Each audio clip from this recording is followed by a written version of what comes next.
Dans cette partie, on va faire barycentre de 3 points. Dans la première partie, on a vu barycentre de 2 points et ses propriétés. Ici, on va voir barycentre de 3 points. Soit A, B et C, 3 points du plan. 3 points du plan.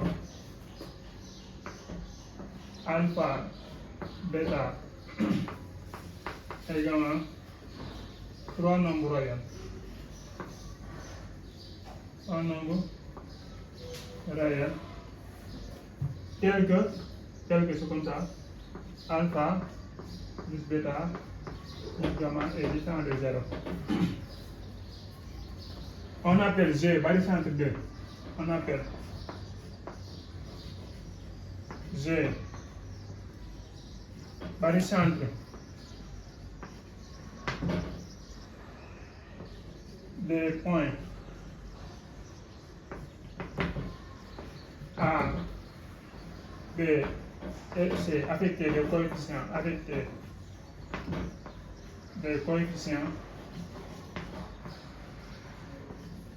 alpha, bêta et gamma. Le point défini par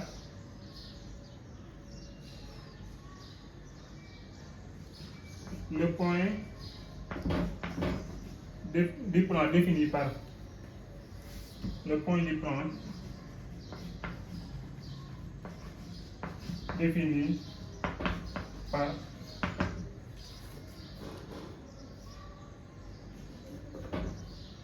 AG vecteur, ou bien alpha GA, alpha GA plus bêta GD plus gamma GC égale déterminé. C'est ça qu'on définit. C'est comme ça qu'on définit le barycentre des points A, B, C, nommé le point G. Donc, je vais vérifier cette relation-là. C'est un point du plan qui vérifie ces relations. Sa position dépendra des coefficients alpha, bêta et gamma. Voilà. Il faut savoir aussi qu'on peut le définir autrement. On peut définir ça par alpha. On peut définir par AG vecteur égale à bêta sur alpha plus bêta plus gamma AB plus gamma sur alpha plus bêta plus gamma AC. On peut définir aussi comme étant, on peut définir le barycentre de G par ça. AG égale à bêta sur alpha plus bêta plus gamma AB plus gamma sur alpha plus bêta plus gamma AC. Ça c'est C. Ça aussi on peut le définir comme étant le barycentre du point G. On va définir les règles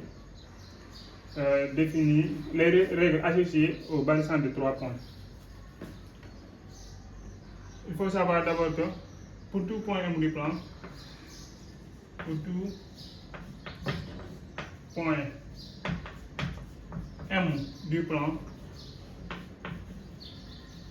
on a alpha MA plus bêta MB plus gamma MC égale alpha plus bêta plus gamma MG. Alpha MA plus bêta MB plus gamma MC égale à alpha plus bêta plus gamma MG. Ça c'est une forme fondamentale qu'il faut retenir pour la suite du cours avec les lignes de niveau. Ces formules-là sont très importantes. On va voir encore ce qu'on appelle la réduction du barycentre. Par exemple, ça veut dire quoi? Si de plus si I est barycentre de A alpha B bêta uniquement. I est barycentre de 2 points uniquement, alors que G ici, on sait que G est barycentre de 3 points. A, B, C, et I barycentre de A, alpha, B, bêta. Et vous savez que ces deux points-là étaient aussi dans le barycentre de G. Donc on peut réduire ça en disant que G est barycentre de